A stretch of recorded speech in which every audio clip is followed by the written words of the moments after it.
माजी खासदार इम्तियाज़ जलील साहब ने इसके अंदर कुछ काम किया है क्या आपके हिसाब से? मेरी नज़र में तो ऐसा कोई आया नहीं इसके अंदर। उनकी तरफ से क्या हुआ, ना कोर्ट में कोई पेपर देखने में आया, और ना ये जब मैं काम कर रहा था तो ऑफिशियल कोई मेरे पास मेरी नज़र से ऐसा कोई दस्तावेज़ गुज़रा कि जहाँ पे उन्होंने इसका कोई विरोध किया हो या इसके बारे में कभी आवाज़ उठाई हो। ना पार्लियामेंट का कोई पेपर मुझे मिला, ना किसी किस्म की कहीं कोई ऑब्जेक्शन मुझे नेशनल लेवल पे मिला। हमको एक नसीब से एक ऐसा शहर मिला हुआ है जो एक हेरिटेज सिटी है, एक पहचान वाला सिटी है, तारीख़ी शहर है। इसको बचाने के लिए आप अपने घरों पे, अपने बोर्ड्स पे, अपने गाड़ियों पे, अपने हर जगह जहाँ पे इसको डिस्प्ले कर सकते हैं, दिखाएं, इस नाम को चलन में रखें। सरकार चाह रही है कि हर जगह से नाम हटाएं, ठीक है। आज हम मौजूद हैं एमसीएन समाचार की तरफ से हिशाम उस्मानी साहब के साथ, जो कि औरंगाबाद शहर के एक पिटिशनर है और कई सालों से ये हाई कोर्ट में केस लड़ते हुए आ रहे थे। और आइए इससे आगे की इनसे सर से बात करते। सर, अमूमन देखने में आता है आज शहर औरंगाबाद के अंदर कई सारे लीडर्स मौजूद है, लेकिन इसके बावजूद भी औरंगाबाद शहर जो तारीखी शहर है, इससे किसी भी लीडर का लगाव नज़र नहीं आ रहा है और किसी ने भी आज तक इतनी लंबी लड़ाई नहीं लड़ी जो कि सर आप आज तक लड़ रहे हो इस ताल्लुक से।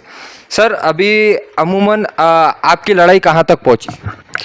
सबसे पहले ये कहना कि किसी का लगाव नज़र नहीं आता, ये मुझे लगता ज़्यादती होगी। हर एक की अपनी अपनी मजबूरियां होती हैं। मैंने अपने ओहदे को और पार्टी को छोड़ के ये लड़ाई लड़ने को अपना एक मकसद बनाया है, और लोगों के भी दिल में होगी मोहब्बत, वो उनका तरीक़ा है दिखाने का। ये लड़ाई अभी हम लोगों ने हाई कोर्ट में लड़ी 2 साल तक, और बदकिस्मती से हाई कोर्ट ने सच्चाई को नज़रअंदाज किया है और हमारा जो भी कहना था उसको नहीं माना है।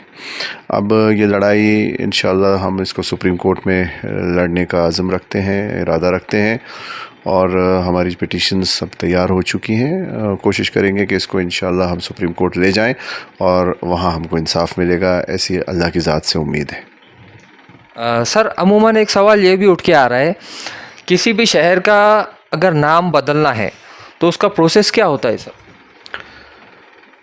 शहर का नाम बदलना ये कहीं भी कॉन्स्टिट्यूशन में या कहीं भी ऐसा कोई लॉ के अंदर नहीं है। इसकी सिर्फ एक गाइडलाइंस हमको मिलती हैं जो 1956 की से होम मिनिस्ट्री की, सेंटर की गाइडलाइंस हैं। एक पत्र है, उसमें कुछ गाइडलाइंस लिखी हुई हैं, ब्रॉड प्रिंसिपल्स, और उसमें उसके ज़रिए या उसके मुताबिक शहरों का नाम बदलने का उसमें ज़िक्र आता है, जिसमें यह है कि पहली चीज़ उसमें ये दी हुई है कि किसी भी हिस्टोरिकल जगह का नाम नहीं बदला जाना चाहिए, किसी भी ऐतिहासिक जगह जो है उसका नाम नहीं बदला जाना चाहिए। दूसरा उसमें यह है कि उस नाम का कोई भी शहर जो है उस स्टेट में या उस सूबे में नहीं होना चाहिए, गांव भी नहीं होना चाहिए। इनफैक्ट शहर नहीं, गांव का उल्लेख उसके अंदर है गाइडलाइंस में। तीसरा ये है कि जब नाम रखते हुए ये बात का भी ख्याल रखना चाहिए कि वो किसी नेता या किसी राजा या किसी हस्ती के नाम पे, सिर्फ एक लोकल पेट्रियाटिज़म, एक जिसको हम कहते हैं स्थानिक अस्मिता के नाम पे वो नाम नहीं रखा जाना चाहिए, और उसमें कोई भाषा का आधार भी नहीं होना चाहिए, और किसी ऐसी महापुरुषों के नाम पे भी नहीं रखना चाहिए। और उसमें ये भी है कि ये इसको एक पॉलिटिकल मोटिव से भी नहीं करना चाहिए। ऐसे इसमें अनगिनत चीज़ें हैं जो बताई हुई हैं उसमें। अब ये जो हमारे शहर का नाम बदला गया, ये सारे ब्रॉड प्रिंसिपल्स का खुला उल्लंघन है, और उसमें यह भी लिखा है कि लोग नाम तब्दील को पसंद नहीं करते। तो जब तक बहुत कोई ऐसा कंपेलिंग रीज़न उसमें लफ्ज़ लिखा है कि कोई ऐसी मजबूरी ना आ जाए कि जिसकी वजह से नाम बदलना चाहिए, जब तक उसको नाम को नहीं बदलना चाहिए, ऐसा सारा उसमें उल्लेख लिखा हुआ है। लेकिन यहाँ ना कोई मजबूरी थी और ना कोई ऐसा कोई प्रॉब्लम था कि जिसकी वजह से नाम बदला गया। दूसरी चीज़ ये हिस्टोरिकल नाम है, तो वो ब्रॉड प्रिंसिपल्स के हिसाब से भी ये नहीं तब्दील किया जा सकता। तीसरी चीज़ ये है कि इस नाम के, संभाजी नगर नाम के 4 गाँवों के हमने 7 बार अपनी पिटीशन में लगाई थी, कोर्ट ने उसको बिल्कुल कंसिडर नहीं किया ब्रॉड प्रिंसिपल्स, जबकि सरकार खुद कह रही है कि हम ब्रॉड प्रिंसिपल्स के आधार पर कर रहे हैं। लेकिन क्या नाम आपके गवर्नमेंट की तरफ से ये आधार था कि हमने ब्रॉड प्रिंसिपल्स के हिसाब से किया, और कोर्ट उस पर ध्यान नहीं दे रहा कि इन्होंने ब्रॉड प्रिंसिपल्स का उल्लंघन किया है सीधा सीधा।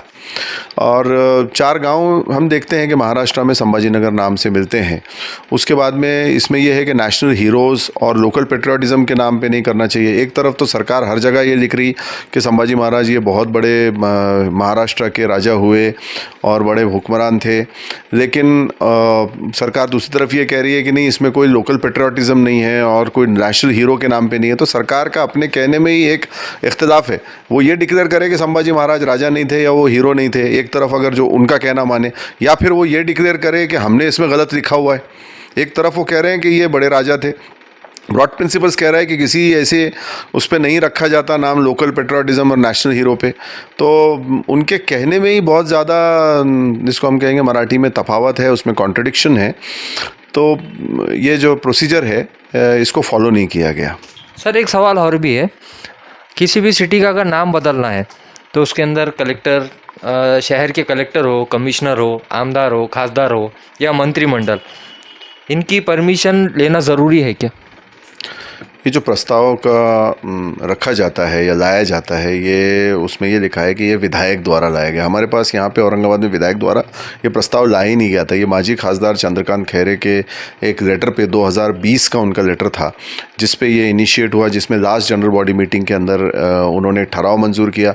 उस ठराव को यहाँ के कलेक्टर, कमिश्नर और डिविजनल कमिश्नर के पास से सबको उसके पत्र जोड़े गए। यहाँ पे जो एक डिविजनल कमिश्नर के डिप्टी थे गांवकर साहब रेवेन्यू के, उन्होंने एक रिपोर्ट तैयार की और आपके स्टेट को भेजा। स्टेट के अंदर चीफ सेक्रेटरी, प्रिंसिपल सेक्रेटरी, ये सारों की तरफ से जो है वो सचिव, मुख्य सचिव जो होते हैं सारे, उनकी तरफ से पास होकर गवर्नमेंट को गई, जिसके आधार पे महाविकास आघाड़ी की जो शिवसेना, कांग्रेस और राष्ट्रवादी की सरकार थी, उन्होंने इसको पहले मंजूरी दी और नाम चेंज किया। बाद में शिंदे फडणवीस की सरकार आई, उन्होंने 15 तारीख को इसको कैंसिल किया और 16 को फिर से इसके आगे छत्रपति जोड़ के उन्होंने इसको मंजूरी दी। तो ऐसा कोई, यानी जैसे आप कह रहे हैं कि इसके अंदर सारों के लेटर्स लगाए हुए हैं और मंत्रिमंडल की भी इसमें मंजूरी देना ज़रूरी होती है। डॉक्टर भीमराव बाबा साहब अम्बेडकर के जो संविधान बनाया गया है भारत का, इसके चलते शहर का नाम कैसा बदला जा सकता है? संविधान में नाम बदलने का कोई उल्लेख ही नहीं है, क्योंकि जब हिंदुस्तान बना था तो उसमें ये सोच थी कि अब ये देश इसी तरीके से आगे जाएगा। छोटे मोटे करेक्शंस की प्रोविज़न डॉक्टर बाबा साहेब अम्बेडकर ने कॉन्स्टिट्यूशन में रखी थी। मेजर चेंजेस के लिए तो बहुत, जैसा अभी बीजेपी नारा दे रही थी कि 400 पार हमको जाना है, क्योंकि उनको मेजर चेंजेस करना था। लेकिन ये कंसेप्ट ही नहीं था कि कोई जगहों के नाम बदले जाएंगे। नए जगहों के जो डेवलप हो रहे हैं उनका नाम रखने के लिए प्रोविज़न है, लेकिन पुराने नामों को चेंज करने का या नाम बदलने का कोई कंसेप्ट ही नहीं है, क्योंकि ये सोच ही नहीं थी।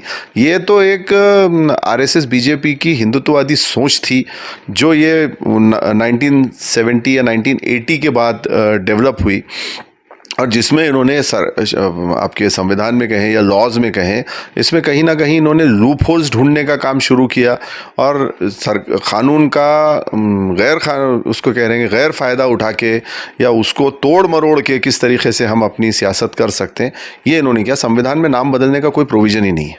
माजी खासदार इम्तियाज़ जलील साहब ने इसके अंदर कुछ काम किया है क्या आपके हिसाब से?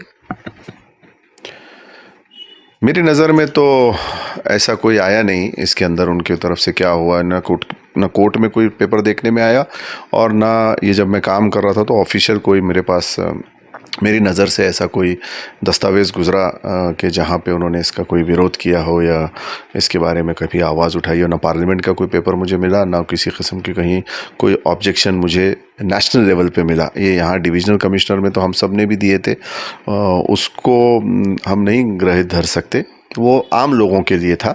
लेकिन ऐसा स्पेशल विरोध कहीं बड़े लेवल पे जैसे होम मिनिस्ट्री में या प्रेसिडेंट ऑफिस में या प्राइम मिनिस्टर ऑफिस में या पार्लियामेंट में हुआ हो या कोर्ट में खासदार की तरफ से कोई याचिका दाखिल हो, ऐसा मेरी नज़र से बिल्कुल नहीं गुजरा। एमआईएम के कई लीडर्स ऐसे दावा करते हैं कि माजी खासदार इम्तियाज़ जलील साहब ने औरंगाबाद शहर के नाम बचाने के लिए काफ़ी कोशिशें की, जद्दोजहदें की।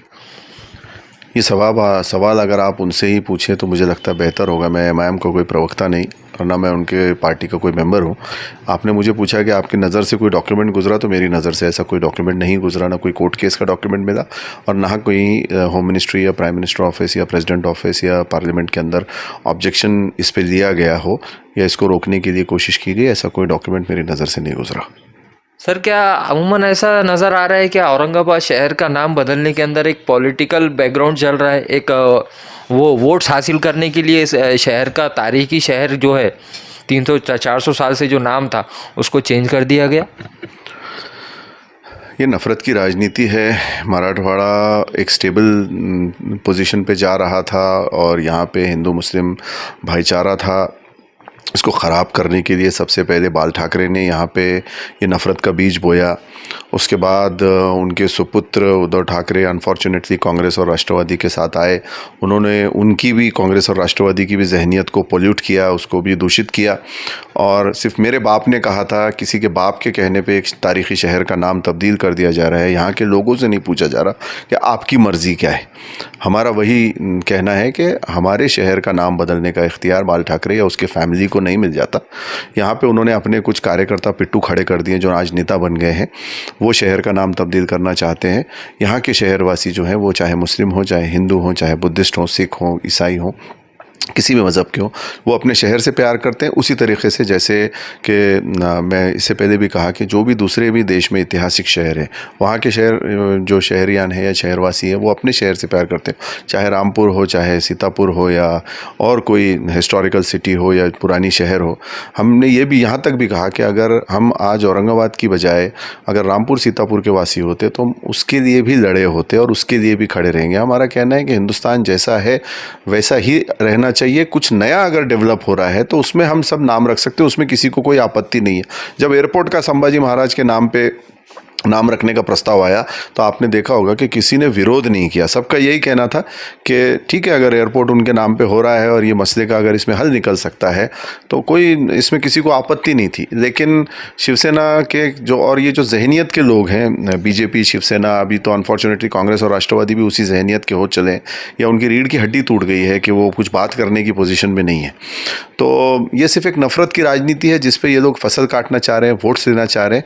लेकिन यहाँ की जनता का मूड ये है, क्योंकि मैं ये केस लड़ रहा हूँ इतने साल से, मुझे जो मोहब्बत मिल रही है, जिस किस्म से मुझे सपोर्ट मिल रहा है, लोगों के फ़ोन आते हैं, मेरा नंबर कई लोगों के पास है, उनकी तरफ से मुझे बहुत फ़ोन आते हैं जिसमें सब हर मज़हब के, हर तबके के लोग शामिल हैं कि हम आपके लिए दुआ कर रहे हैं, हम आपके साथ हैं। कुछ लोग ओपन आते हैं, कुछ लोग कहते हैं कि हमारी कुछ मजबूरियां हैं, ये लोग हमको तंग करेंगे हमारे बिज़नेस में या हमारी नौकरी में या हमारी इसमें, इसलिए हम आपको इतना कहने के लिए फ़ोन किए कि आप अच्छा काम कर रहे हैं और हम दुआ करते हैं कि औरंगाबाद ये तारीख़ी शहर है, इसका नाम बचा रहे।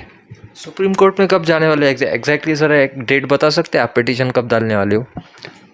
डेट नहीं बताई जाती, लेकिन इसमें यह है कि 8 अगस्त को 90 डेज़ कंप्लीट हो जाएंगे ना।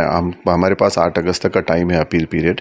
उसके पहले पहले इंशाल्लाह हम इसमें दाखिल कर देंगे और कोशिश करेंगे कि इसको इंशाल्लाह पूरी मजबूती से लड़ें और इस केस को और अपने इस तारीख़ी जो हमारा एक शहर है, जो सभी के सपनों का शहर है, हिंदू, मुस्लिम, सिख, ईसाई, बुद्धिस्ट, पारसी, सबका शहर है, ये शहर की शिनाख्त बची रहे। औरंगाबाद में रहने वाला हर शख्स जो शहरी है यहाँ का, वो फ़ख्र महसूस करता है क्योंकि ये हमारी शिनाख्त है और पूरी दुनिया में ये मशहूर है।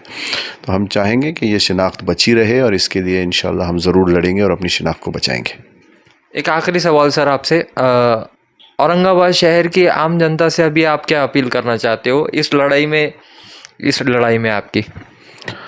औरंगाबाद की जनता से यही अपील रहेगी कि आप इस तारीख़ी नाम को अपने जहनों से और अपनी आँखों से ओझल ना होने दें। इसको ना, इसमें कोई भी नहीं अछूती है। मैं किसी को भी इसमें क्लीन चिट नहीं देना चाहूँगा। जैसे मैंने केस लड़ा तो मैंने देखा, तो उसमें यह है कि इस लड़ाई को मैं कोर्ट में लड़ रहा हूँ, लेकिन लोगों को ये नाम जो है अपने बोर्ड्स पे, अपने साइन बोर्ड्स पे, अपने घर पे, अपने गाड़ियों पे, जहाँ भी आप इसको डिस्प्ले कर सकें, दिखाएं। मोहब्बत इस शहर से अगर आपको है तो वो दिखनी चाहिए। ये लड़ाई अकेली मेरी नहीं है, ये लड़ाई हर उस शख्स की है जो औरंगाबाद के नाम से और औरंगाबाद की शिनाख्त से, औरंगाबाद के वजूद से मोहब्बत करता है।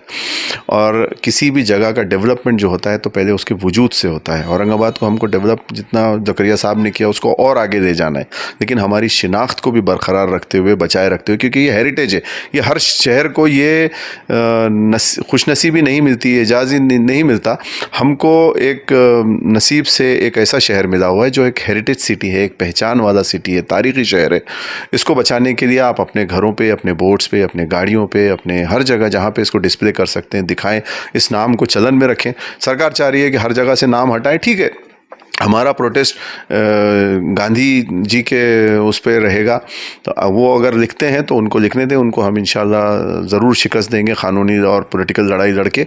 लेकिन जनता की तरफ से कंट्रीब्यूशन ये हो सकता है कि वो अपनी तरफ से जितना ज़्यादा औरंगाबाद को डिस्प्ले कर सकते हैं उन्होंने करना चाहिए। तो आज आपने देखा, हमने हिशाम उस्मानी साहब से बात की है और इन्हों कई साल से मेहनत मशक्क़त कर रहे हैं औरंगाबाद शहर की, तारीख़ी शहर के नाम बचाने के लिए। और इन्होंने और दूसरी अपील भी की है औरंगाबाद शहर के लोगों से, वो अपने अपने तरीके से इसका विरोध दर्ज करें।